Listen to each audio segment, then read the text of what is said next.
তুর একটা পাহাড়ের নাম, পাহাড়টার নামই তুর। এই তুর পাহাড় খালি শুনছি, দেখতে পারি নাই, কিন্তু মনে বড় আগ্রহ দেখার মতো। উহুদ পাহাড় শুনছি, আল্লাহ দেখার তৌফিক দিছে। তারপরে নূর পাহাড়, যেখানে কোরআন সর্বপ্রথম নাজিল হইছে, ইকরা বিসমি রাব্বিকা, দেখার বড় ইচ্ছা আছে, আল্লাহ দেখার তৌফিক দিছে।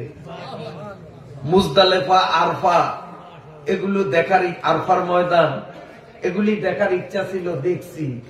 মনের আশা আল্লাহ পূরণ একবার করছে, আল্লাহ যেন আবারও পূরণ করে আপনাকে সহ, একলা আমারে না, আল্লাহ যেন ওই পাক জায়গায় আমাদের সবাইকে যাওয়ার তৌফিক দেয়। তো তুর পাহাড়ে কিন্তু যাইতাম পারি নাই, মন চায়। আপনাকে মন চায় না? মুসা নবী আল্লাহর লগে যেই পাহাড়ও কথা কইছে, এই পাহাড়টা দেখলে মনটা ভালো লাগতো না? আল্লাহ যেন আমারও আপনাদেরও সবারই তৌফিক দেয়। তো তুর পাহাড়ও যাইয়া মুসা নবী কইতো আল্লাহর লগে কথা, আল্লাহ মুসা নবীর কথার জবাব দিত, কিন্তু সামনাসামনি না, আল্লাহরে দেখতো না, কথা শুনতো। কথা বুঝছেন? আল্লাহরে মুসা নবী চোখ দিয়া দেখতো না। মুসাই কইতো ও আল্লাহ, আল্লাহ কইতো কিরে মুসা, ওই যে কিরে মুসা খালি শব্দটা আওয়াজ পাইতো, কিন্তু আল্লাহরে চোখ দিয়া দেখতো না। এই মুসা নবী তো সবসময় আইতো যাইতো আর কথা কইতো। একদিন কয়, আল্লাহ আমি তো তোমার লগে ডাইরেক্ট সরাসরি কথা কই, আমি তোমারে আল্লাহ কয়ে বলান দেই, তুমি ও মুসা কয়ে আমারে বলান দাও। আমার মনে কয় যে তুমি যত মাখলুক বানাইছো, তোমার সমস্ত মাখলুকের মধ্যে আমি মুসা তোমার একেবারে কাছের, কারণ আমি তোমার লগে ডাইরেক্ট কথা কই, আমি তোমার একবারে কাছের। আমি তোমার যত দ্বারে আইছি, এইরকম দ্বারে মনে হয় আর কোন মাখলুক আসতে পারে না। এটা মুসা আলাইহিস সালাম মনের একটা ধারণা, আল্লাহর কাছে কইও দিছে এটা। আল্লাহ কয়, ও মুসা শিগগির ভুল স্বীকার করো। এই কথা কবি, কথা কইলে আমি নামিয়া যাই এনো বইয়া কই তুমি ও আজ আমি যেটি করি এটি করো, নাহলে কি একটা মারি ফুরবো না। কথা দিয়ে কবি আমি নামিয়া হেইটারে আইসে আর না না দরকার নাই, যেমনি বইছে এমনি কথা কইতো দিন না চাই। ওর দাদার ক্ষমতা আছে নি কথা কো আমার সামনে, আমি একই দিন কথা কইলে একবারে এনে আমি বস করো না। বেজার হয়েছেন আপনারা? এখন আমি কিন্তু আয়াতে ঢুকি নেই, ঢুকতে আছি ইনশাল্লাহ, সময় আয়া গেছে। কোন কথায় আসিলাম মনে আছে? মুসানবী, হ্যাঁ মুসানবী রে আল্লাহ কো, মুসানবী ভুল স্বীকার করো, ভুল স্বীকার করো। আল্লাহ কি ভুল করতাম? আমি আপনার লগে ডাইরেক্ট কথা কই না। ও কাল্লাল্লাহু মুসা তাকলিমা, আমি আমার সাথে সরাসরি কথা কই না। আল্লাহ কয়, মুসা কথা তো কও, কিন্তু তুমি থাকো কই আর আমি থাকি কই, খবর আছে? আল্লাহ আমরা তো দেহি না, কথা তো শুনি একেবারে তারের তন। আল্লাহ কয়, শোনো, তুমি তুর পাহাড়ে বইছো আর আমি আছি আরশে আজিমে, আমার আর তোমার মাঝখানে ৭০,০০০ নূরের পর্দা, একটা পর্দা একটা পর্দা একটা পর্দা একটা পর্দা একটা পর্দা, এরকম ৭০,০০০ পর্দার ওই পাশে আমি, ৭০,০০০ পর্দার এই পাশে তুমি। তুমি এতে কথা কও, আমি এতে কথা কই, তুমি কথা ক্লিয়ার শোনো। মুসা আলাইহিস সালাম কয়, ওরে আল্লাহ, আমি তো মনে করছিলাম আল্লাহ বুঝি আমার সামনে, আল্লাহ এত দূরত্বন কথা কয়। আল্লাহ কয়, মুসা এইবার বুঝছো তো? আল্লাহ বুঝছি, ভুল ভাঙছে। কয়, শোনো, আখিরি জমানায় আমার শেষ নবী নাম কি জানি? স্মরণ করে কইতে, স্মরণ করে। নবীর উম্মতে নবীর নাম লইবে মোহাম্মতের সাথে, বলেন না মুহাম্মাদুর রাসূলুল্লাহ সাল্লাল্লাহু আলাইহি ওয়াসাল্লাম।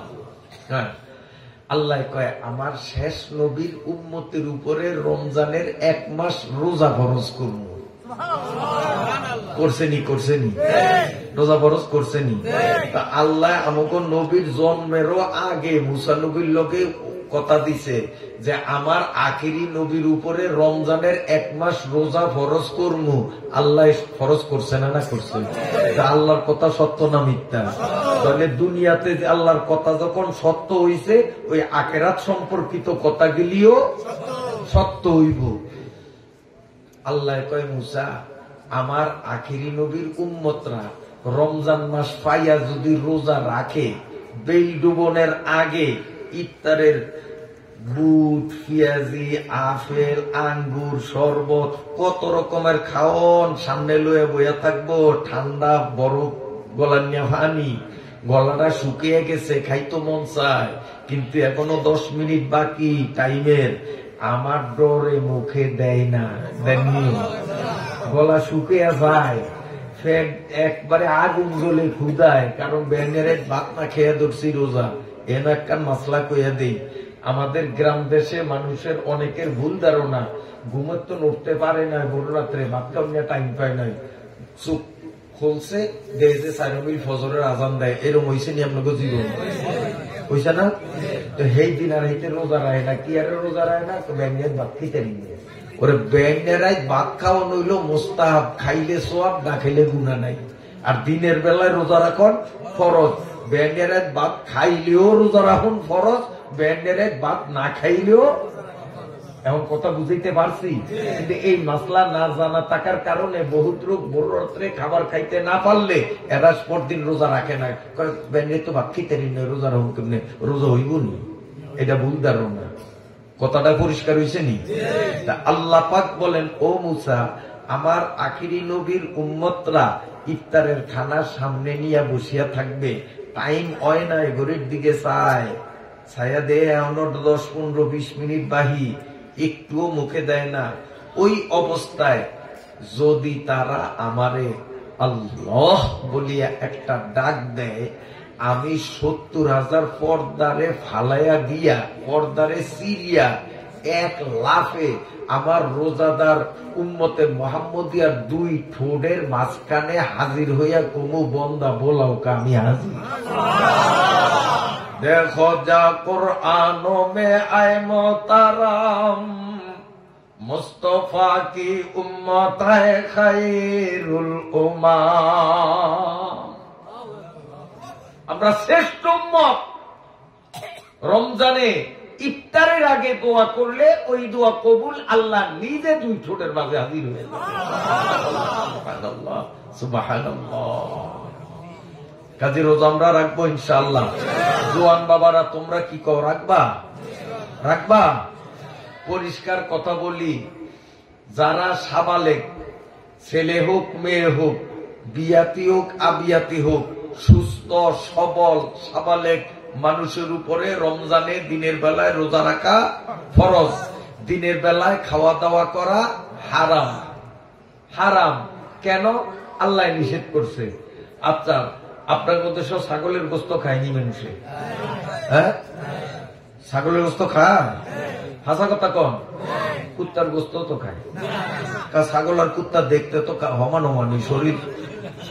কুত্তার গোস্ত খায়?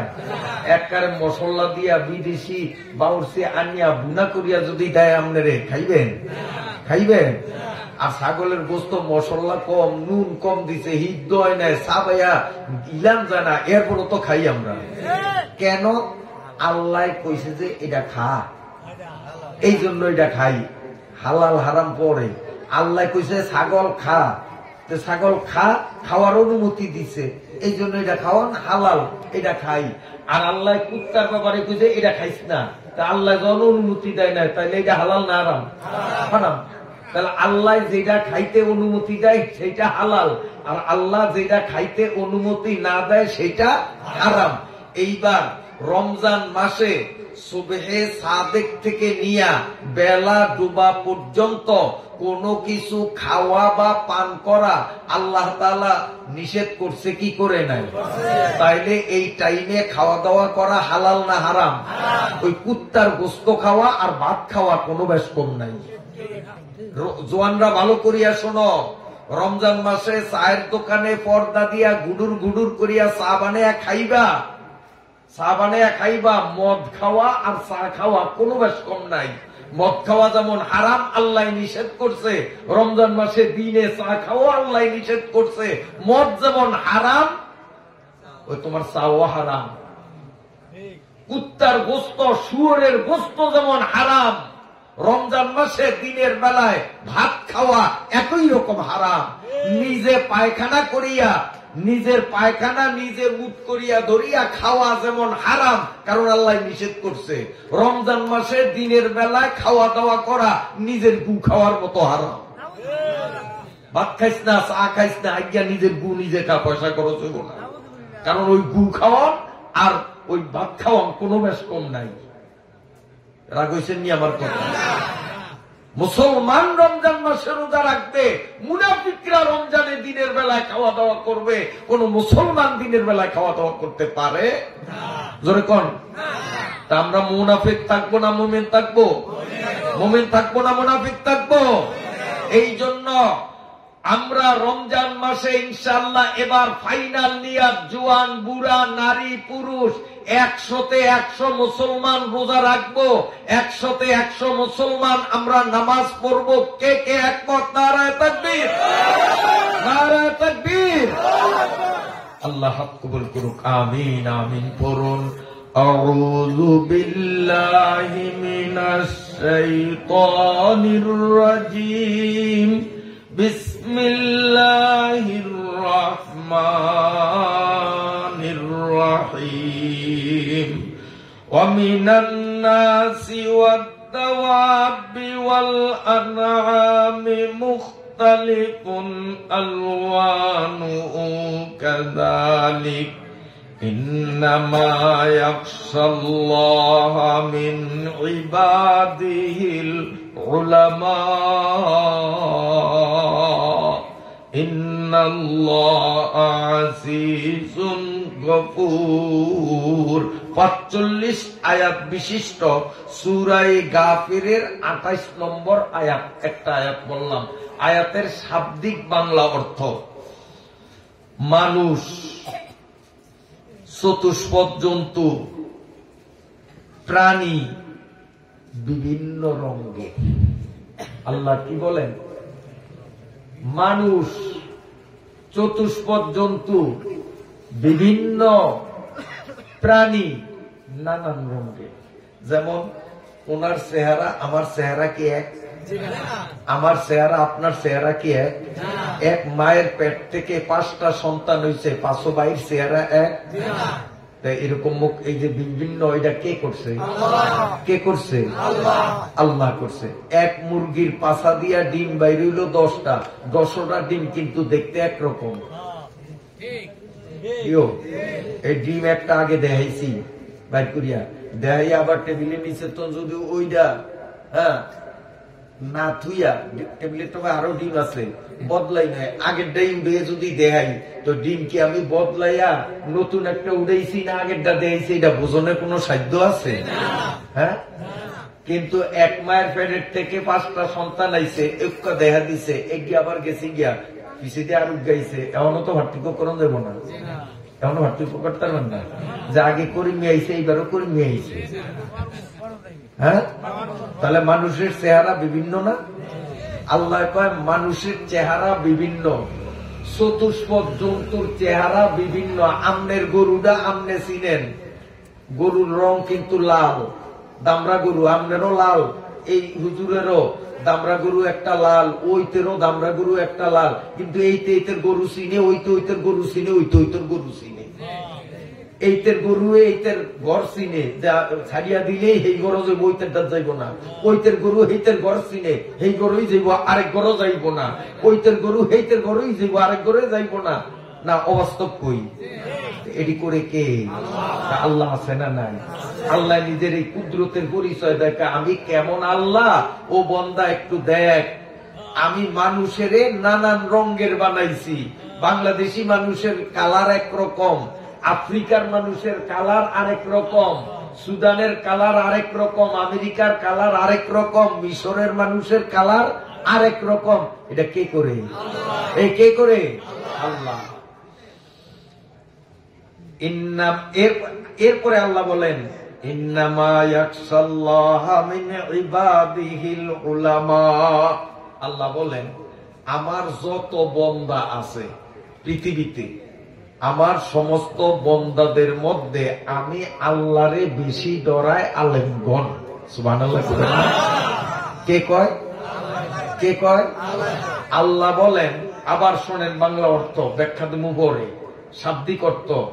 আল্লাহ বলেন সারা পৃথিবীতে যত মানুষ আছে সমস্ত মানুষের মধ্যে কেবলমাত্র আমারে বেশি ডরায় আলেমরা। কেবলমাত্র লাগাইছে, ইন্নামার বাংলা অর্থ হইল কেবলমাত্র, একমাত্র, একমাত্র আলেমরাই আমারে বেশি ডরায়। এই কথার থেকে আমরা দুইটা জিনিস বুঝবো। এইবার এইটা হইল ব্যাখ্যা। এক নম্বর বুঝবো, টাইটেল পাস করলেই সে আলেম হবে না যদি তার দিলে আল্লাহর ডর না থাকে। টাইটেল পাস করছে, মাদ্রাসার প্রিন্সিপালের চেয়ারের মালিক হইছে, কিন্তু মাদ্রাসায় শিক্ষক নিয়োগ দিব, ঘুষের টাকা যে বেশি দিতে পারে হ্যারেই নিয়োগ দিব, যোগ্যতার বিচার করব না, এইরকম প্রিন্সিপাল মনে হয় আমাকে বাংলাদেশের না। তাইলে এটা কি আলেম? এটা আলেমের এই আয়াতে কয়েছে আলেম না, কারণ ইন্নামা ইয়াখশাল্লাহা মিন ইবাদিহি উলামা। আল্লাহ পাক বলেন, কথাটা কিন্তু এখন আমার গায়ের উপরেও পড়তে আছে, কারণ আমিও তো আলেম ও কাতারেন, তা আমার গাও করবো দেখে আমি কমু না। তাইলে কথা যদি সব আমনে গো গারো যেটি হয় এটি যদি কই আর আমাগো গারে যেটি পড়বো এটি থুইয়া যাই, তাইলে আল্লাহর কাছে আমার জবাব দেওয়ান লাগবো না না লাগবো? কিছু কিছু কথা আমার গারে পড়বো, কিছু কথা আমনের গারে পড়বো, কিছু কথা ওইতের গারে পড়বো, কিছু কথা বেনবাজির গারে পড়বো, কিছু কথা সুটকুরের গারে পড়বো, কিছু কথা গমসরার গারে পড়বো না।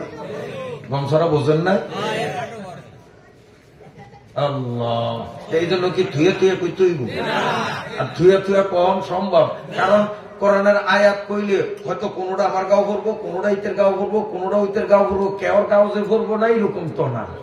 তাহলে এখন কোন আয়াত করবেন? যদি কোন বেলা এইটা করলে তো ইতের গাও করে তো আয়াত এইটা বাদ আরেকটা লিখতে, সেইটাও তো আরেকজনের গাও করবো, সেইটাও তো আরেকজনের গাও করবো, এইটা বাদ দিলাম আয়াত আরেকটা, এইটাও তো আরেকজনের গাও করবো। কথা বলছেন না? তাহলে এখন গাও করতে আছে আমাকে, আমরা খুব খুশি যে হুজুর করে দোয়াই দিতে আসছে। ইন্নামা ইয়াখশাল্লাহা মিন ইবাদিহিল উলামা। ভালো করে শোনেন, যার দিলের মধ্যে আল্লাহর ভয় সেই আলেম। টাইটেল পাস করলে, ডবল টাইটেল পাস করলে আলেম, আল্লাহ সেই কথা বলে নাই। এলেম অর্জন করিয়া যদি সেই সাথে আল্লাহর ভয় অর্জন করতে পারে তাহলে সে আলেম।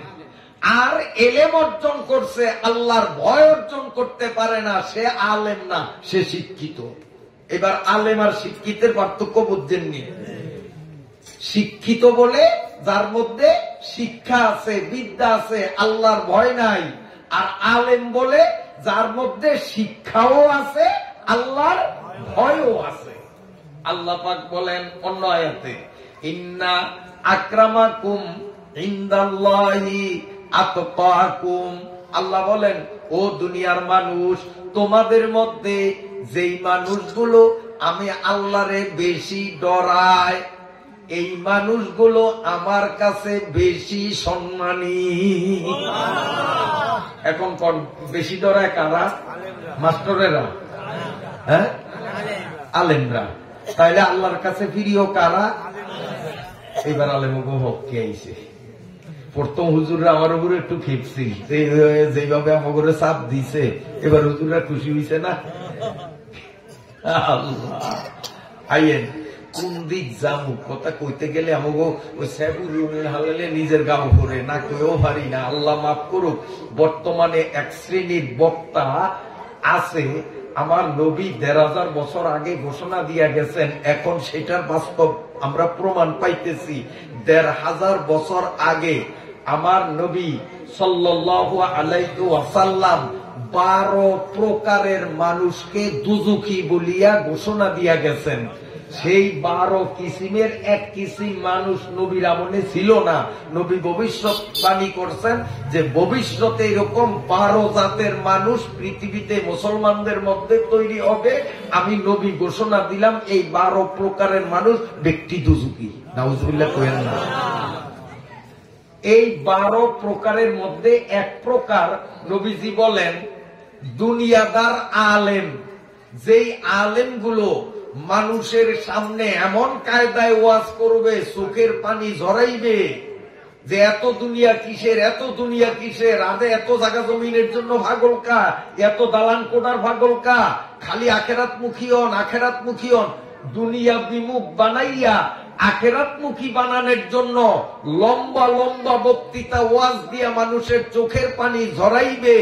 ওই বক্তাই বিদায় হওয়ার সময় কইব যে 1 লাখ টাকার কম দিলে কিন্তু হবে না। আছে না নাই? আছে না নাই? 1 লাখ টাকা কন্ট্যাক্ট করি আনছেন, 95,000 টাকা দিচ্ছেন, হুজুর কুলাইতাম পারি না, আতা খাতা বেচিয়া, এখনো ওগলার ভাড়া বাকি, সামিয়ানার ভাড়া বাকি, মাইকালার টেই করতেন দিম, হুজুর আগ্রে বিদায় করি, ওটি নতুন চিন্তা করুম। বক্তা কয় কাম হইব না, আগেই তো কথা পরিষ্কার করছি, আমারে 1 লাখ টাকা দিতে হবে, কাজী কোত্থেকে দেন জানি না, চুরি করিয়া হইলো আমার লাখ ফুরাইয়া দিতে হইব। এরকম বক্তা তো বাংলাদেশে কেউ নাই, আল্লাহ দিবেন। নবীর আমলে ছিল না, কিন্তু এখন আছে। নবী 1,500 বছর আগে কইছে এই কিসিমের এক পদের বক্তা হবে, এরা মানুষকে দুনিয়া বিমুখ হওয়ার জন্য উদ্বুদ্ধ করবে, অথচ নিজেরা হবে বড় দুনিয়াদার। 1 পয়সা কম দিলে তারা টাকা ধরিয়া মেলা মারবে, শিক্ষা বিচ্ছে মেলা মারে। এটি দুজুকি, এটি আলেম না, এটি দিলে আল্লাহর ভয় নাই। এই সমস্ত কন্টিকি বক্তাদের ওয়াজ শোনায় কোনো ফায়দা নাই, লাভ নাই। কিন্তু বর্তমানে তারই দাম বেশি। যদি ওই রকম ব্যবসায়ী আলেম আজকের স্টেজে একটা দাওয়াত দিত, এইখানে মানুষ হইতো কয়েক লাখ, কিন্তু এখন তো কয়েক হাজারও হয় নাই, কারণ ওই যে কন্ট্যাক্ট করি নাই। যদি কন্ট্যাক্ট করতাম দাওয়াত দেওয়ার সময় যে 1,25,000 টাকা দেওয়া লাগবে, তো কইতো না রে, এটা বড় বক্তা, এটা বড় বক্তা। মানুষ 1,25,000 টাকা কন্ট্যাক্ট করি আনছে, কিন্তু ওই যে দাওয়াত দিছে যে হুজুর ডায়েরি খালি কবে, অমুক তারিখ খালি, তো হুজুর আমাদেরকে একটু কোরআন হাদিসের কথা শোনান। আলহামদুলিল্লাহ খালি আছে, লিখছি, আমনিয়া যাওনিয়া পথ বাড়াও খুঁজি নাই, যার কারণে মানুষও কম কইতে ছোট হুজুর। বর্তমানে এই পিছনে কারণ আকল জ্ঞান নাই, এখানে কোরআন হাদিসের আলোচনা চলে, আর এখানে এরকম কথা কয়, এদের জ্ঞান নাই, কি পাগল? নিজের মাথায় যদি ঘিলু না থাকে, তা আরেকজন এটা তো নিজের জ্ঞান দিয়া বোঝা উচিত যে এখানে একটা কোরআনের মাহফিল চলে, আমরা এখানে কেমনে কথা করি, এটুক তো নিজের আকল থাকা দরকার ছিল। দোকান বন্ধর দরকার নেই, দোকানগুলি দূরে থাকবে, দোকান মাহফিলের কাছে কেন জায়গা দিচ্ছেন? আর দোকান দেখছি প্রত্যেকটা গাড়িওয়ালা দোকানে ঠেলিয়া দূরে দূরে সরিয়ে দেন, সব দোকান দূরে সরিয়ে দেন।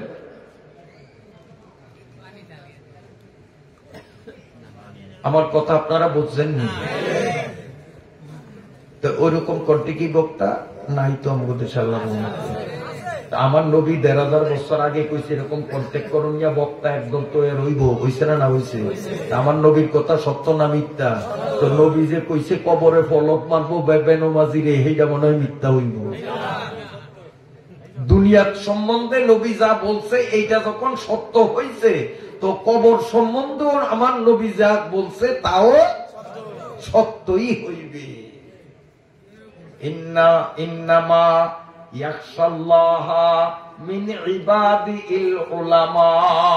আল্লাহ বলেন দুনিয়ার সমস্ত মানুষের মধ্যে একমাত্র আমি আল্লাহরে আলেমরা বেশি ভয় করি। আলেমরা বেশি ভয় করে। শুনেন, আমাদের মুরব্বী, আপনারা অনেকে মুরব্বীরা চিনবেন, নোয়াখালী চরকলা কোপা মাদ্রাসার মুহাদ্দিস শাইখুল হাদিস হযরত মাওলানা নুরুল ইসলাম সাহেব রাহমাতুল্লাহ আলাইহি, আপনাদের ব্রাহানুদ্দিনেও এক সময়ের প্রিয় বক্তা ছিলেন, বড় বক্তা, বড় আলেম। এই হুজুরে দেখছি, এই হুজুরকে কোন কমিটি যখন দাওয়াত দিত তখন মোবাইল ছিল না, নোয়াখালী যাইয়া দাওয়াত দিত।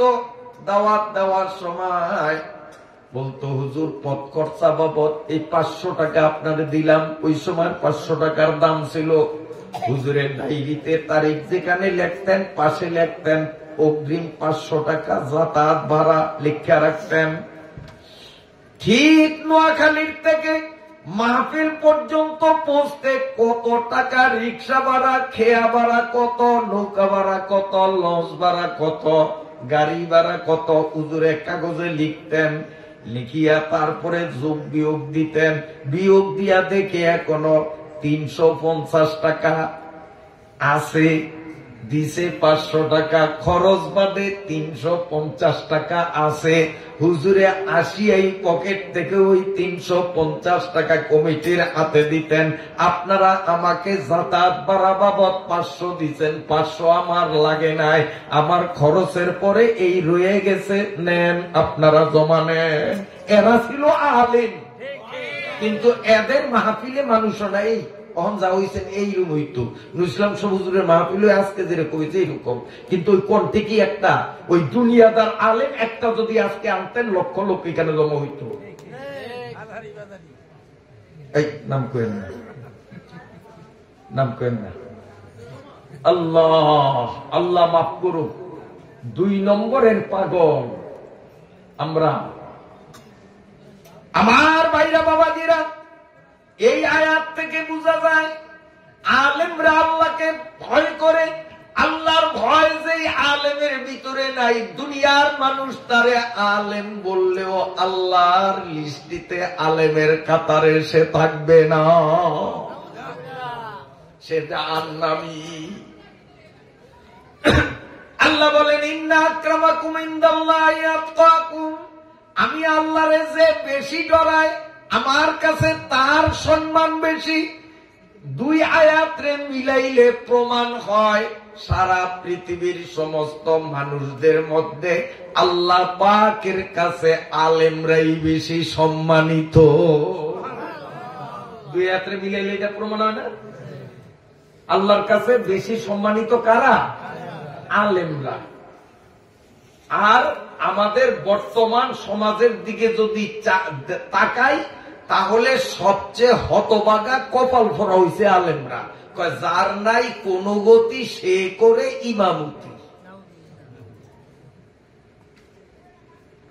মসজিদ কমিটির সভাপতি সেক্রেটারির পদ যদি পায়, তো মসজিদের ইমামের আঙ্গুলের ইশারায় উড়ায় আর বসায়। আপনাকে ওই এলাকা হয়তো এমন বেয়াদব কমিটি নাও থাকতে পারে। তারপরে বাড়িতে আসলে বৌরাতের কিল কনি খায়, বউর লোকে পারে না। এখন বৌরাতের যে কনি খাইছে, ভিতরে একটা ক্ষোভ আছে না, এই ক্ষোভটারে যারে আইয়া ইমাম সাহেবের উপরে। ইমাম সাহেব 1 মিনিট দেরি কেন হইল আসতে? পুরি বাবা, সব মুসল্লির সামনে কৈফিয়ত তলব, আমি সেক্রেটারি, আপনি কেন 1 মিনিট দেরি করলেন, জবাব দিতে হবে। আছে না নাই? এগুলি বেয়াদব। আল্লাহ কয়, ইন্নামা ইয়াখশাল্লাহ মিন ইবাদিল উলামা, ইন্না আকরামাকুম ইনদাল্লাহি আতকাকুম। গোটা সৃষ্টি জগতের মধ্যে আমি আল্লাহর কাছে সবচেয়ে বড় সম্মানের পাত্র আলিম। আর তুমি মসজিদ কমিটির সাধারণ সদস্যর পদ পাইয়া ওই আলেমকে মুসল্লিদের সামনে তুচ্ছ তাচ্ছিল্য করো। তোমার মতো কুলাঙ্গা, তোমার মতো নোংরা স্বভাবের, তোমার মতো অসভ্য, তোমার মতো বেয়াদব আল্লাহর জগতে দ্বিতীয়টা হয় না। তুমি কিসের কমিটির সদস্য? কমিটির সদস্য হওয়ার যোগ্যতা তোমার নাই। আবার কোন দিক যাব? ইমাম সাহেব জুতার তলা ক্ষয় করে সভাপতি আর ক্যাশিয়ারের বাড়ি হাঁটতে হাঁটতে বেতন বাড়ানোর জন্য, কারণ বেতন হয়েছে মাত্র 6000 টাকা। কন্ত 1 মাসে 6000 টাকা যদি বেতন দেয়, বিড়ির পয়সা হয়নি। পানেরটা কইলাম না, কারণ পান খাইতে তো পয়সা বেশি লাগে। বিড়ি পানের তো বিড়ির দাম কম না, বেশি বুঝি। একটা পান খাইতে লাগে 5 টাকা, একটা বিড়ি খেতে কি 5 টাকা লাগে? সিগারেট খেতে লাগে 5 টাকা, বিড়ি খেতে 5 টাকা লাগবে। বিড়ি খেতে কম লাগে। ওরে 5 টাকা দিয়ে বিড়ি খাইবেন 4টা 5টা, আর পান পাইবেন একটা, তাও ব্রানুদ দিয়ে বোলায়। আর সরপেশন যান 5 টাকা পান পাইবেন অর্ধেক। এই সেদিন আমিও পান খাইছি একটা 10 টাকা দিয়া গেছি, আমার অর্ধেক, আমি বলে অর্ধেক 10 টাকা। হুজুর অর্ধেক 5 টাকা, একটা খাইলে 10 টাকা। আমি বললে টাকার প্রশ্ন হইলো পরে, আমারে পান ডবল দে, একটা দে, পুরা দে। পুরা দিছে 10 টাকা দিছে। তাহলে একটা পান খাইতে আমাদের এই ভোলাই 10 টাকা লাগে। এখন বলেন তো 6,000 টাকা ইমামরে আমরা বেতন দিলাম, এই বেটার পানের পয়সা হিসাব করতে গেলে তো অঙ্ক অনেক বড় হবে। বিড়ি খায় না দেখিয়া যদি বিড়ি খাইতো তো এই 6,000 টাকা তো বেটার বিড়ির বিষয় হইতো না। এই বেটার বউ পালবো কি দিয়া, এই বেটার পোলা পাইন পালবো কি দিয়া, এই বেটার পোলা পাইনের লেখাপড়ার খরচ দিব কোত্থেকে, এই বেটার বউ অসুখ হইলে হাসপাতাল নিবে, সেই গাড়ি ভাড়া পাইবে কোথায়, ঔষধ কিনবে ডাক্তারের, হ্যাঁ প্রেসক্রিপশন মতো ঔষধের টাকা পাইবে কোথায়। মসজিদ কমিটি কোনো চিন্তা করে না, বরঞ্চ ইমামের দিয়া কালেকশন করাইয়া মসজিদের লাখ লাখ টাকা ব্যাংকে জমায়। আর বাহাদুর তোকে মসজিদের কত, আমগো ব্যাংকে আল্লাহ দিলে এত জমছে গৌরব করে। তারপরে যেখানে আগে মতে নোংরা জায়গা ওইটারে পর্যন্ত টাইস করে, অথচ ইমামের বেতন 6,000-এর উপরে বাড়াইতে রাজি না। আগুনি গাছ পাকা করে, মতুনি গাছ পাকা করে, কিন্তু ইমামের বেতন বাড়াইতে চায় না। এই লোকগুলো মসজিদ কমিটিতে থাকার কোন যোগ্যতা রাখে না। এরা পায়খানার মর্যাদা বুঝলো, ইমামের মর্যাদা বুঝলো না। আমার কথায় আপনারা হয়তো অনেকে অসন্তুষ্ট হইতে পারে। যেখানে আঁকবো সে আগুনিয়া জায়গার মূল্যায়ন বুঝলো, ওইখানে টাইস করে, তাও দামি টাইস, চায়না টাইস, উন্নত কোম্পানির। আগুনিয়া জায়গার মূল্য তুমি বুঝলা, সেইটাকে সাজাইলা, সেখানে তুমি অনেক টাকা ব্যয় করলা, কিন্তু যেই ইমামের অনুকরণে আল্লাহু আকবার বলো, যে ইমামের ইক্তেদায় রুকু সেজদা করো, সেই ইমামের বেতন তুমি বাড়াইতে পারো না। তোমার এই মসজিদ কমিটির মধ্যে রাখার কোন যোগ্যতা তোমার আচরণে থাকে না। আমার কথায় আপনারা বেজার হয়েছে।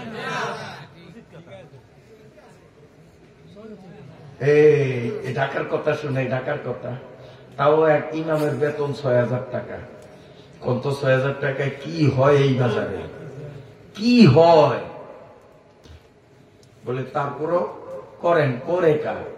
ওই যে ইন্না আকরামাকুম ইনদাল্লাহি আতকাকুম, আলেমদের মধ্যে সবর আছে। চিন্তা করে যে মসজিদ কমিটি আমারে সম্মান না দিল, আমার আল্লাহ যখন বলছে আমি সম্মানিত, এই সমাজের গাদার দলেরা বোঝে না কারণে সম্মান দেয় না। আমি আসলেই সম্মানিত, হাসরের মাঠে আমার সম্মানের প্রকাশ ঘটবে এই বিশ্বাস করিয়া না খাইয়াও 6,000 টাকা বেতন ইমামরা ইমামতি করে, আখিরাতের বিশ্বাস আছে কারণে। যদি বিশ্বাস না থাকতো, যদি ইন্নামা ইয়াখশাল্লাহ আল্লাহর ভয় যদি আলেমদের মধ্যে না থাকতো, তো 6,000 কেন 6 লাখ টাকা বেতন দিল এই বাজারে ইমামতি করত না। তো ঢাকা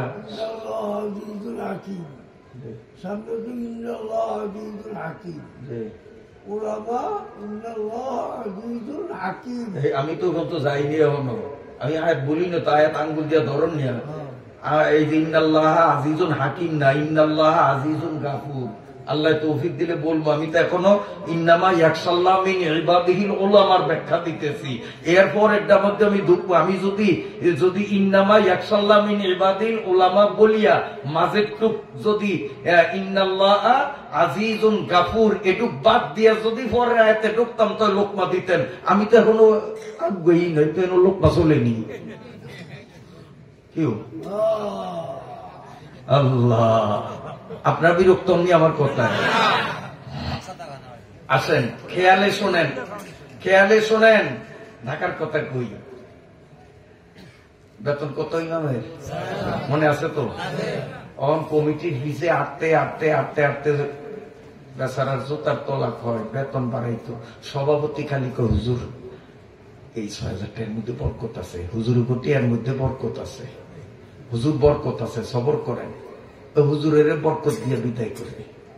অথচ উনি পরে 1 লাখ টাকা বেতন হয়, সভাপতি চাকরি করবে, তারপরে প্রতি মাসে কয়েক লাখ টাকা ঘুষ খায়, এরপরে ওনার হয় না। আর ইমাম সাহেবের 6,000 টাকা করতে আর লাগে না, এটা মধ্যে বরকত আছে। বেচারায় কি করবো, রয়ে গেছে। ওই সভাপতির বড় ফোলা আমেরিকার থেকে সার্টিফিকেট নিয়ে আসছে, বড় ইঞ্জিনিয়ার ইয়া। তারপরে সচিবালয়ে তার চাকরি হয়েছে। চাকরি হওয়ার পরে এখন খুশি, দেশ গ্রামের মানুষ সবাইরে দাওয়াত দিয়া ওই ওনার সভাপতির বাড়িতে আনছে, পোলার চাকরি হয়েছে, বড় চাকরি, একটা দোয়া অনুষ্ঠান করব। তখন ইমাম সাহেব দোয়া কালাম যা পড়ন, দোয়া দুরুদ পড়ছে, পড়িয়া এবার মুনাজাত ধরছে। মুনাজাতে আরবি কোরআনের আয়াত যা আছে এটি ফরিয়া টরিয়া এখন বাংলা শুরু করছে। আল্লাহ আল্লাহ, সভাপতি সাহেবের ছেলের চাকরি হইছে শুনিয়া খুশি হইলাম, সচিবালয়ে বড় পোস্টে চাকরি হইছে, আমরা খুশি হইলাম, চাকরিটা যেন নষ্ট না হয়। তবে মাহবুদ, অন্তর থেকে তোমার কাছে দোয়া করি এই সচিবের বেতন যেন ৬,০০০ টাকার থেকে কম না হয়, বেশিও না হয়। আল্লাহ, বেতন যেন বাংলাদেশ সরকার ৬,০০০ টাকাই দেয়, কমও না হয়, বেশিও না। এর দূর কইছি আর সভাপতি ধরছি মানুষের হাত দিয়ে কেন মুনাজাত কে মুনাজাত করেন আপনি? সচিব কারে কয় বোঝেন? হুজুর মানুষ, দেশের কোন খোঁজ খবর জ্ঞান আছে, গিলু আছে, আপনি বোঝেন সচিব কাগরে কয়? জাগো হাতের তালুতে থাকে বাংলাদেশ, প্রধানমন্ত্রী, ওই তারপরে উপমন্ত্রী, ফুল মন্ত্রী, এগরে উলুট ফুলুট করে সচিবরা, সচিব ইঙ্গিতে হেরা কাম করতে হয়। আপনি জানেন একটা সচিবের বেতন কত হইতে পারে?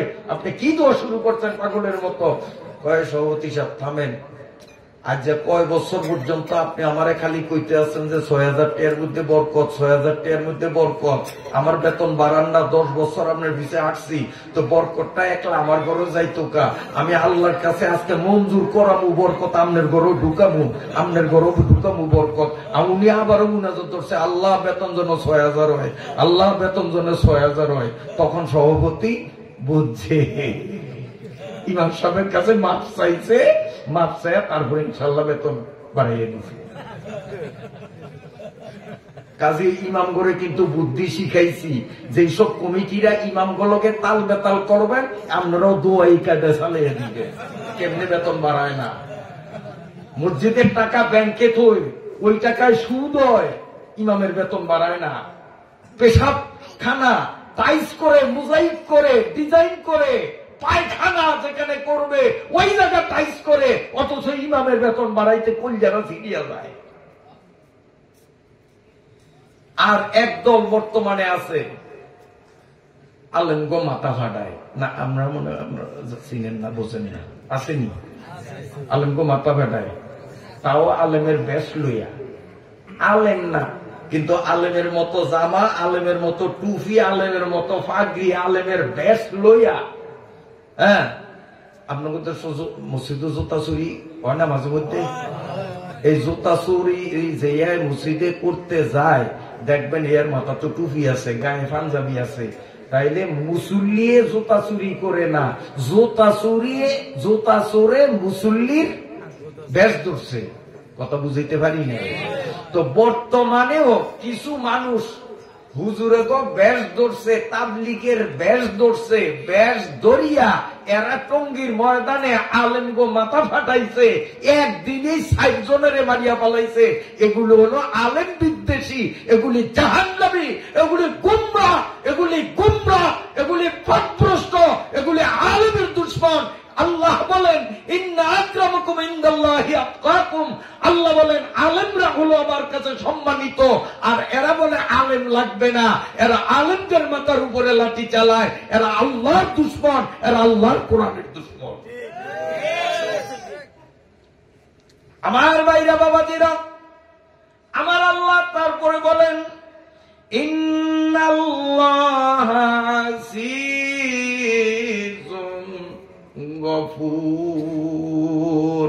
আল্লাহ বলেন নিশ্চয়ই আমি আল্লাহর দুইটা নাম, একটা নাম হলো আজিজ আর একটা নাম হলো গাফুর। আজিজ মানে শক্তিশালী, গাফুর অর্থ ক্ষমাকারী। আল্লাহ বলেন আমার দুইটা নাম, একটা হলো শক্তিশালী আর একটা নাম হলো গাফুর অর্থাৎ ক্ষমাকারী। এখানে আল্লাহ তার নামগুলির মধ্য থেকে এই দুইটা নাম কেন নিলেন?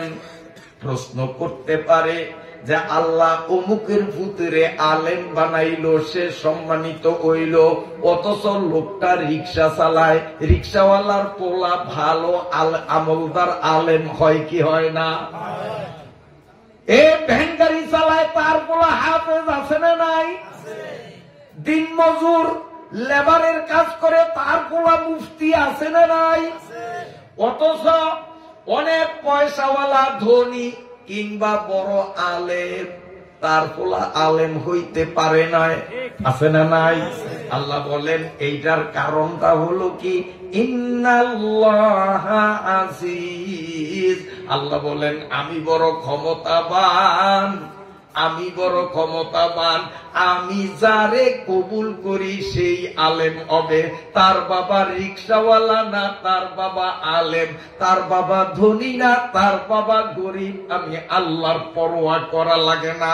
আমি যাকে আলেম বানাইয়া সম্মানিত করার সিদ্ধান্ত নেই, আমার ক্ষমতা বলে আমি তারে আলেম বানাই।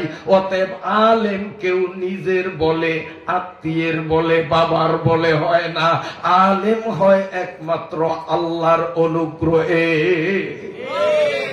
এই কথার মাধ্যমে আল্লাহ রাব্বুল আলামিন আমাদেরকে বুঝাইতেছেন, ও আলেমের গোষ্ঠীরা, তুমি যে আলেম হইছ, নিজের মেধায় হও নাই, নিজের যোগ্যতায় হও নাই, তোমার বংশ বলে হও নাই, তোমার বাবার বলে হও নাই, তুমি আলেম হয়েছ আমি আল্লাহর অনুগ্রহে। অতএব কারণে গৌরব অহংকার তাকাব্বুরি করিও না। মান তাওয়াযা লিল্লাহি রাফাহুল্লাহ। রাসূলের ভাষায় বুঝাইয়া দিলেন, আলেমরা তোমরা যতটা বিনয়ী হইবা, আল্লাহ তোমাদের সম্মান ততই উঁচু করে দিবে। আলেম হওয়া এটা ভাগ্যের ব্যাপার, এটা আল্লাহ যারা আলেম বানায় সেই আলেম হইতে পারে।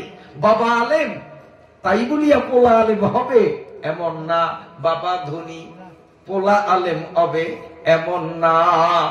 এই জন্য পোলারে মাদ্রাসায় দিয়া আল্লাহর কাছে অভিভাবকরা দোয়া করতে হবে, মাহবুদ গো দয়া করিয়া আমার পোলাটারে আলেম হওয়ার তৌফিক দিও। ঠিক আছে নি? এই আজিজুন শব্দ দিয়ে আল্লাহ এটা বুঝাইলেন। গাফুরুন শব্দ দিয়ে আল্লাহ বুঝাইতেছেন, দুনিয়ার সাধারণ মানুষ, আলেমরা আমার কাছে সম্মানিত, আলেমরা আমার কাছে প্রিয়। এই কথা তোমরা বুঝিয়া মন খারাপ করিও না। যারা আলেম হও নয়, ও আলেম তোমরা মন খারাপ করিও না, হায় হায় আমরা তো গেছি, আমাদের কপালে তো কিচ্ছু নাই। আল্লাহ বলেন নিরাশ হওয়ার কোনো কারণ নাই। তুমি আলেম হও নাই, মাসলা মাসাইল জানো না, দোয়া কালাম জানো না, দ্বীন শরীয়ত তুমি জানো না, তাই তোমার আমলের অনেক কমতি থাকতে পারে। এই জন্য তুমি মন খারাপ করিও না। আমি আল্লাহ তোমাদেরকে সুসংবাদ দিলাম, আমার নাম শুধু আজিজ নয়, আমার আরেকটা নাম হলো গাফুর। আমার বান্দারা যত বড় গুনাহ করুক না কেন, আমি আল্লাহর কাছে মাফ চাইতে দেরি, আমার মাফ করতে দেরি হয় না। এটা দিয়া সর্বসাধারণকে আল্লাহ সান্ত্বনা দিলেন।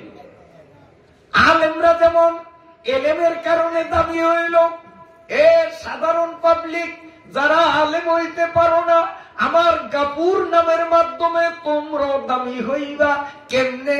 আল্লাহ কোরআনের অন্য আয়াতে বলেন, ইন্নাল্লাহা ইউহিব্বুত তাওয়াবিন। আল্লাহ বলেন কোন মানুষ যদি ধোঁকায় পড়িয়া গুনাহ করিয়া বসে, মনে প্রাণে আমি আল্লাহর কাছে যদি মাপ চায়, আমি আল্লাহ তারে এতটা সম্মান বাড়াইয়া দেই, আমি তারে আমার বন্ধুদের লিস্টির মধ্যে নাম লিখিয়া দিই। ইন্নাল্লাহা ইউহিব্বুত তাওয়াবিন। যে তওবা করবে সে আল্লাহর বন্ধু। আলেমরা এলেমের দ্বারা আল্লাহর কাছে সম্মানিত হলো, আর যারা আলেম না তারা আল্লাহর কাছে সম্মানিত হওয়ার জন্য তওবার মাত্রা বাড়াইয়া দিতে হবে। তাই হুজুররা আবার ভুল বুঝিয়েন না যে আমাদের তো এলেম আছে, তওবার দরকার নাই, যাদের এলেম নাই তারাই শুধু তওবা করবে, ভুল বুঝিয়েন না। আল্লাহর নবীর জীবনে কোনো গুনাহ ছিল না, তারপরেও আমার নবী দৈনিক কমপক্ষে 100 বার তওবা করতেন। যেই নবীর কোনো গুনাহ ছিল না, সগীরা কবিরা, ইচ্ছায় অনিচ্ছায়, জানায় অজানায় কোনো গুনাহ যার ছিল না, যিনি সম্পূর্ণরূপে নিষ্পাপ, আমাদের সেই বিশ্ব নবী রহমাতুল লিল আলামিন দৈনিক 100 বার তওবা পড়তেন। অতএব আলেমদের তওবা পড়ার দরকার আছে কিনা? এজন্য আলেমরা ইলমের দ্বারা সম্মানিত হইলেন। আবার যদি সাথে তওবার মাত্রা বাড়াইয়া দেন, সম্মানের উচ্চতায় আরো পৌঁছিয়া যাবেন। আর সাধারণ মানুষ যাদের ইলম নাই, তারা তওবার মাত্রা যত বাড়াইবেন, আল্লাহর কাছে মর্যাদা ততটাই বাড়বে। আল্লাহ, কষ্ট হয় আপনাদের? শুনেন, হাদিস শরীফে বর্ণিত হযরত আবু হুরায়রা রাদিয়াল্লাহু তাআলা আনহুর বাড়িতে আপনার কষ্ট হয়নি? হযরত আবু হুরায়রা রাদিয়াল্লাহু তাআলা আনহুর বাড়িতে এক মহিলা আসছে রাত্রে, গভীর রাত্রে। আর সেই দরজা টকটক করছে। আবু হুরায়রা, আবু হুরায়রা, আবু হুরায়রা দরজা করছে। এই তুমি এত রাত্রে কি জন্য এসেছো? মহিলার 2 চোখ থেকে পানি পড়ে কান্দে আর কয়, ও নবীর সাহাবী আবু হুরায়রা, আমি তো মারাত্মক একটা ভুল করছি। আপনি নবীর বিশেষ সাহাবী, আপনি আমার জন্য দোয়া করলে হয়তো আল্লাহ আমারে মাফ করবে, নাহলে তো আমার উপায় নাই, দোজক ছাড়া উপায় নাই। আর দোজকের আগুন তো আমি সহ্য করতে পারবো না। মহিলার 2 চোখ থেকে গড় গড় করিয়া পানি পড়ে। হযরত আবু হুরায়রা বলেন, তুমি কি গুনাহ করছো? আগে তো এটা আমারে কইবা। আল্লাহর কাছে মাফ চাইতে হইলে গুনাহটা আমার বোঝন লাগবো না? আমি সুপারিশটা এইভাবে করতে হইব না? তখন মহিলা কয়, ও সাহাবী, আমি অবিবাহিতা মেয়ে, এখনো বিয়া হয় নাই। গোপনে গোপনে এক পুরুষের সাথে আমার অবৈধ প্রেমের সম্পর্ক হয়, এবং পাহাড়ের গুহার মধ্যে আমাদের প্রায় মাঝে মধ্যে যা হওয়ার তা হইতো। ছোট বাচ্চারা আছে, আমি আর ভাঙতে পারলাম না, আপনারা বুঝিয়া নেন। আমাদের এইভাবে নিয়মিত চলতো। হইতে হইতে আমি এক সময় গর্ভবতী হইয়া গেলাম। এরপরে আমার পেট থেকে সন্তান খালাস হইছে। সন্তান খালাস হওয়ার পরে আমি চিন্তা করলাম, আমার তো স্বামী নাই, বিয়া হয় নাই, আমি যদি সন্তান কোলে নিয়ে গ্রামে যাই, মুখ দেখাইতে পারবো না, আমি কেমনে সমাজে মুখ দেখামু? আমি তখন চিন্তায় কুল কিনার না পাইয়া আমি ওই পাহাড়ের পাশে কিছু জায়গা গর্ত করলাম। এই গর্তের মধ্যে নিষ্পাপ শিশু সন্তানটারে শোয়াইয়া উপর থেকে পাথর চাপা দিয়া সন্তানটাকে আমি মারিয়া ফেলাইছি। আমি সন্তানটারে মারিয়া, আমার পেটের সন্তান আমি নিজ হাতে মারিয়া আমি যখন গ্রামের দিকে রওনা দিছি, আমার অন্তরের মধ্যে কাঁপন ধরল। আমি যে গোপনে জিনা করছি, কেউ না দেখলেও তো একজনের চোখ ঘুরে ফাঁকি দিতে পারি নাই। আমি যে নিষ্পাপ একটা শিশুরের জীবন্ত কবরস্থ করলাম, দুনিয়ার কেউ না জানলো আমার আল্লাহরে ফাঁকি দিতে পারি নাই। আমার আল্লাহর দৃষ্টির বাইরে কোনো কিছু নাই। সামনের আয়াতে আসতেছে, ইন্নাল্লাহা বিইবাদিহি লাখাবীরুম বাসীর। কোন বান্দা কোথায় কোন আলোতে কি করে সব আল্লাহ দেখে। এখন কে ওয়াজ করে, কে ওয়াজ শোনে, ডাইনে বামে সামনে কে আছে, আল্লাহ দেখে কি দেখে না? ওয়াজে আসার মতো সুযোগ থাকা সত্ত্বেও কোরআনের তাফসীরকে মূল্যায়ন করলো না, আসলো না, বাড়িতে রইল, অথবা আসিয়াও দোকানে রইল, মাঠে ঢুকলো না। আমার আল্লাহ দেখে কি দেখে না? এ কথা কম আসলে দেখি বিশ্বাস হয়, কারণ কোরআনের আয়াত ডাইরেক্ট। আমি ছায়া ছায়া কই না, ছায়া কইলে ভুলের সম্ভাবনা আছে। ইন্নাল্লাহা বিইবাদিহি লাখাবীরুম বাসীর। আল্লাহ কয় আমি জানিও দেখিও। খাবির মানি জানি, আর বাসির মানি দেখি।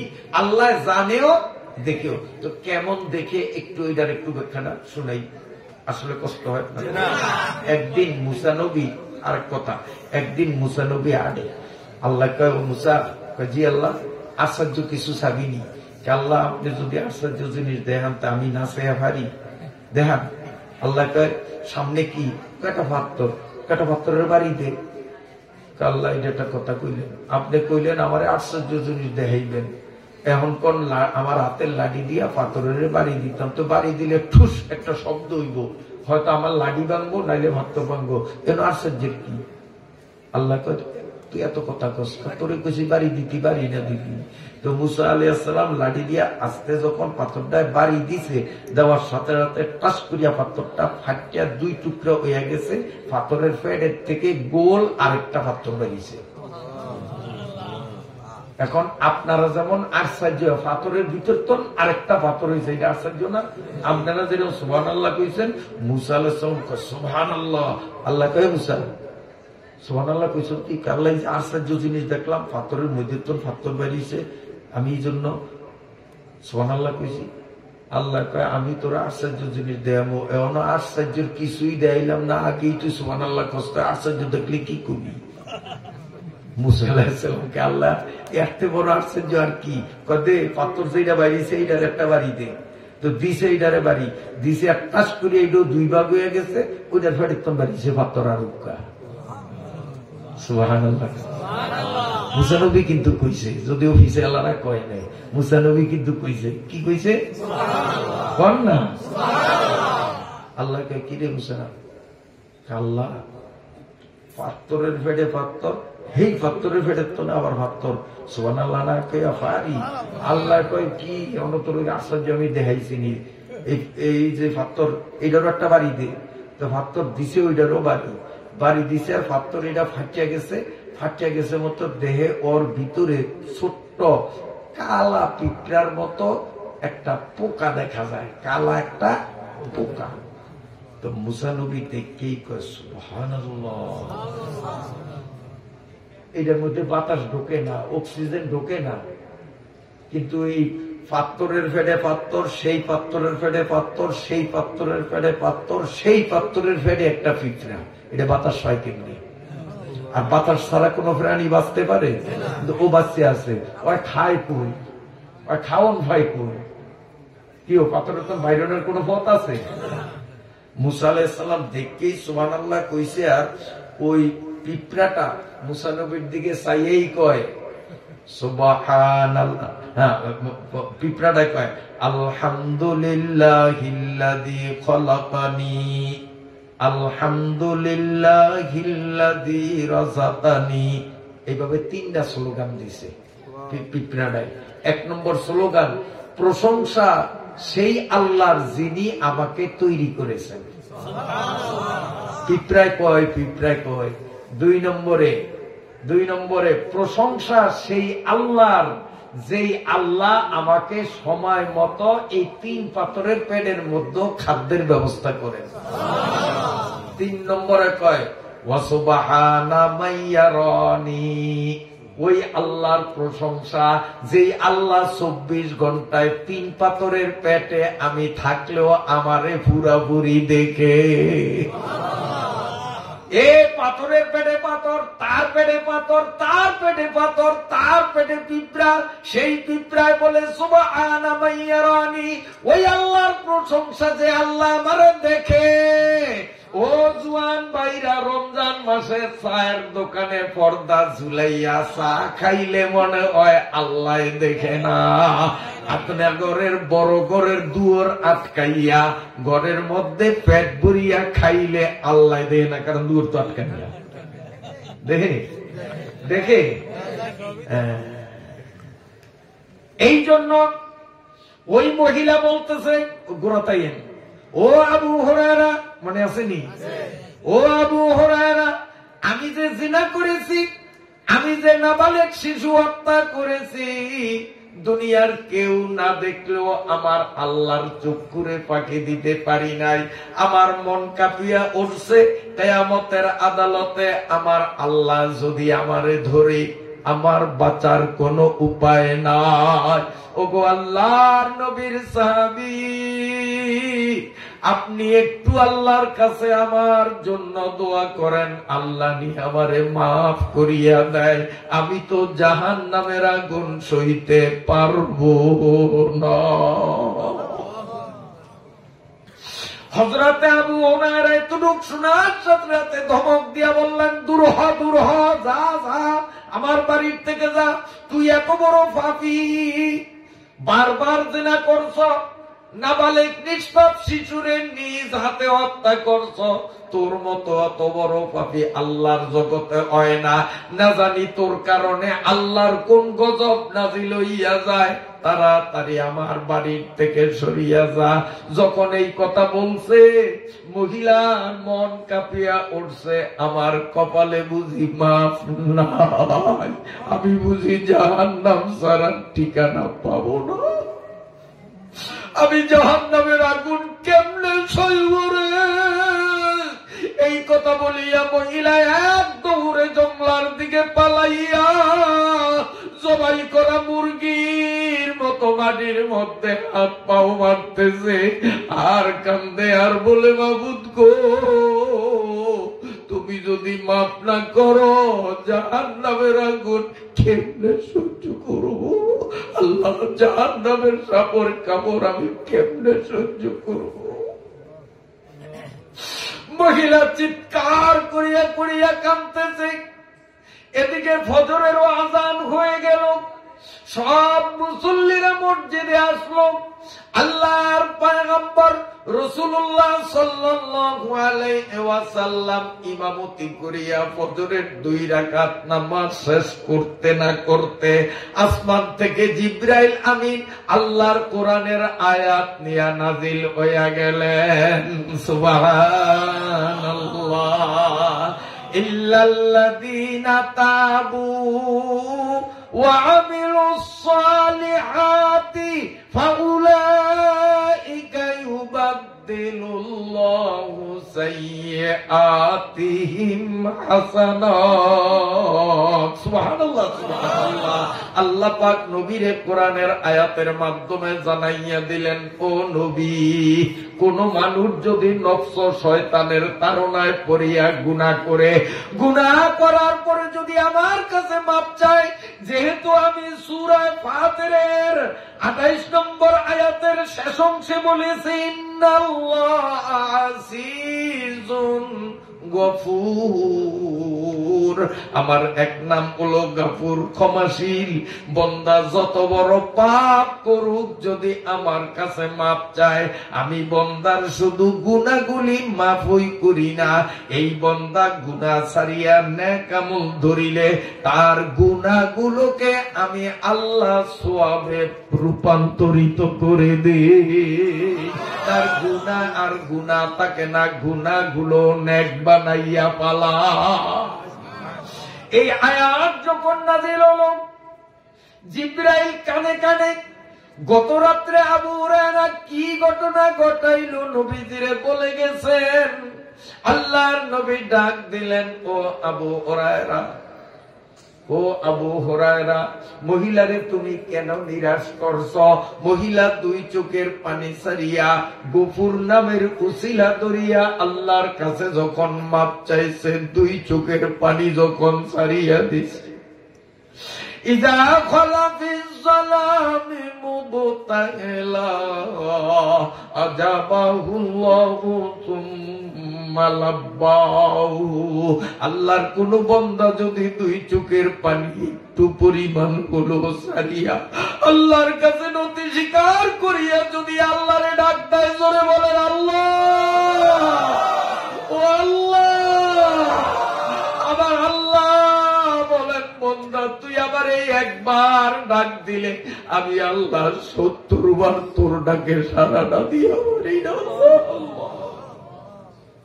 নবীজি বললেন, আবু হুরায়রা, তুমি মহিলারে কেন খেদাইয়া দিলা? মহিলা তো তওবা করছে, আল্লাহ তারে শুধু মাফ করে নয়, এই মহিলার জিনার গুনাহগারে আল্লাহ সওয়াব বানাইয়া দিছে।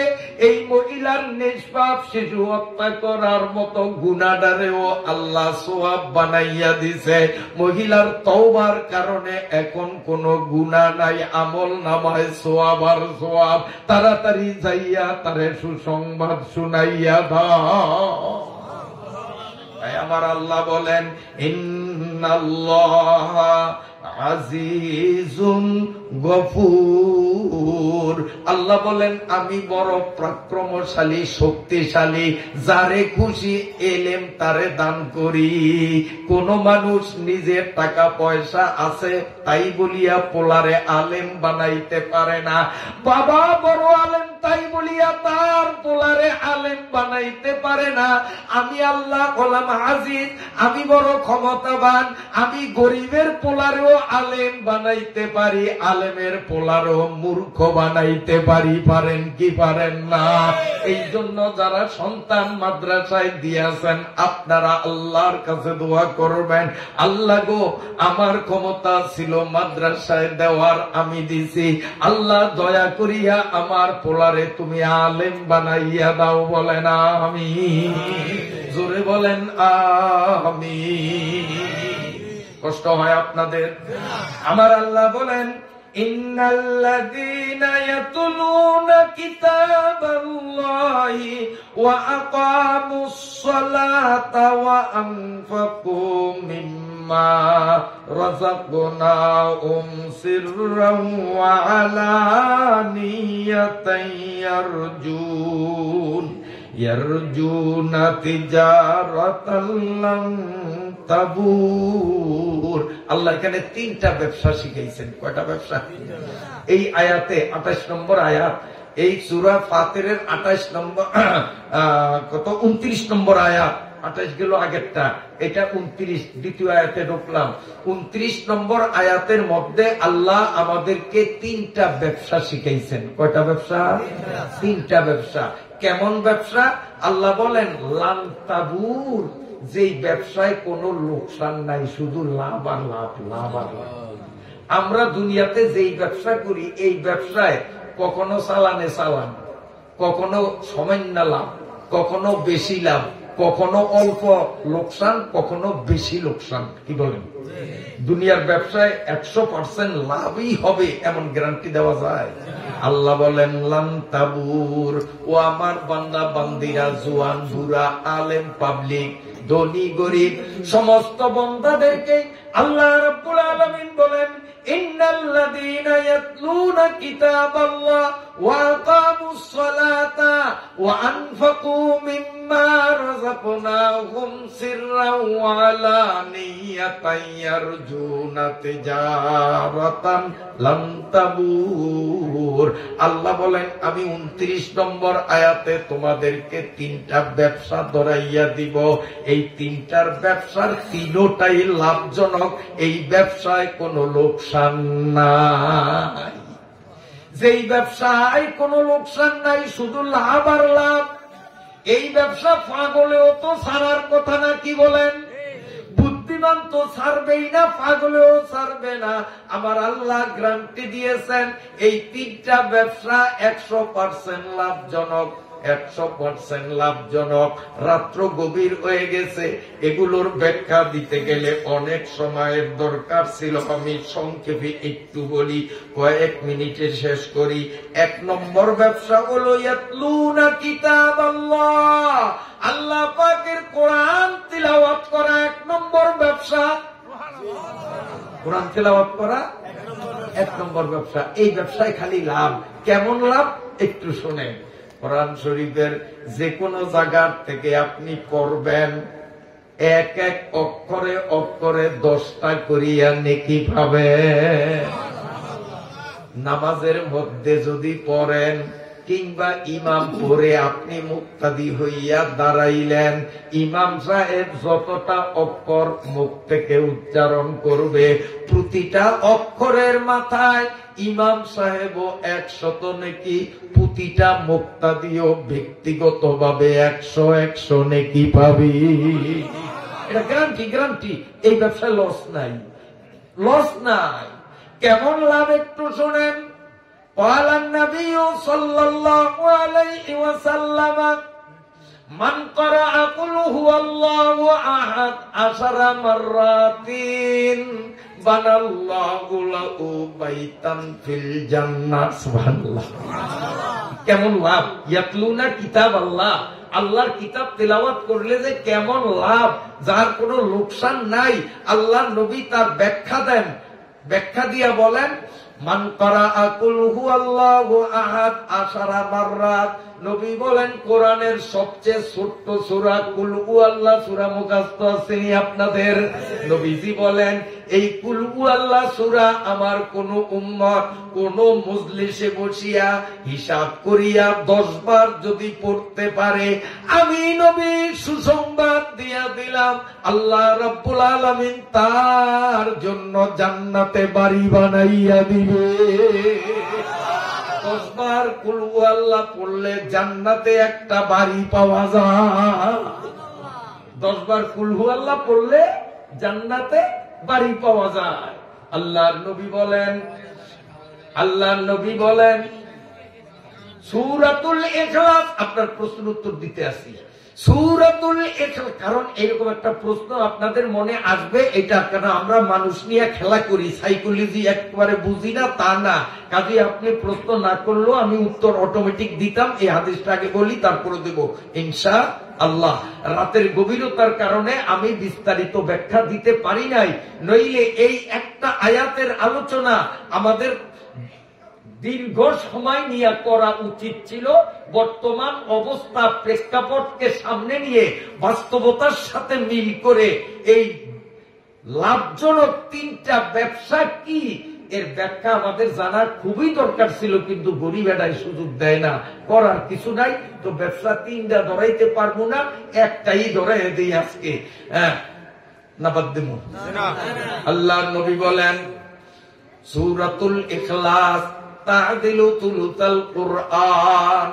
হাদিসের ভাবার্থ হলো একবার কুল হুয়াল্লাহ সূরা পড়লে 10 পারা কোরআন পড়ার সওয়াব পাওয়া যায়।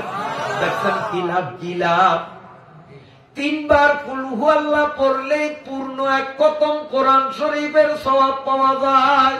এই জন্য সবাই আসুন 3 বার পড়ি কুল হুয়াল্লাহু আহাদ আল্লাহুস সামাদ লাম ইয়ালিদ ওয়া লাম ইউলাদ ওয়া লাম ইয়াকুল লাহু কুফুয়ান আহাদ কুল হুয়াল্লাহু আহাদ আল্লাহুস সামাদ লাম ইয়ালিদ ওয়া লাম ইউলাদ ওয়া লাম ইয়াকুল লাহু কুফুয়ান আহাদ কুল হুয়াল্লাহু আহাদ আল্লাহুস সামাদ লাম ইয়ালিদ ওয়া লাম ইউলাদ ওয়া লাম ইয়াকুল লাহু কুফুয়ান আহাদ। কবার পড়ছি? 3 বার পড়ছি। এই যে কোরআন পড়ছি, ইয়াতলুনা কিতাব আল্লাহ, লাভ হইছে, লোকসান নাই। কেমন লাভ হইছে? 1 খতম কোরআন শরীফ পড়ার সওয়াবের মালিক আমিও হইছি, আপনারও হইছে।